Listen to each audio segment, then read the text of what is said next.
আমরা মানুষ একদিন সবাই এই পৃথিবী ত্যাগ করে চলে যাব, কিন্তু এটা কখনো আমরা ভালোভাবে স্মরণ করি না।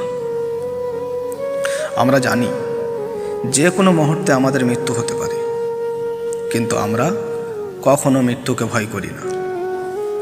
আমরা জানি ধন সম্পদ মৃত্যুর পর কবরে যাবে না, অথচ আমরা ধন সম্পদের পেছনে দৌড়াতে দৌড়াতে আমাদের ইবাদতের সময়টাও সম্পদের পেছনে ব্যয় করি। আমরা ঘড়ি ব্যবহার করি, কিন্তু সময় মতো কোনো কাজ আমরা করি না। আমরা মানুষ ঘড়ি কিনি অনেক দাম দিয়ে, কিন্তু সময়ের দাম দিই না।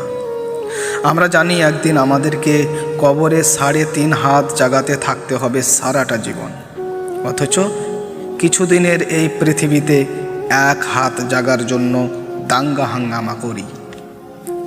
আমরা জানি পৃথিবী থেকে ধন সম্পদ আমাদের সাথে যাবে না ঈমান আমল ছাড়া, কিন্তু ঈমান আমলকে গুরুত্ব না দিয়ে ধন সম্পদকে বেশি গুরুত্ব দিয়ে থাকি।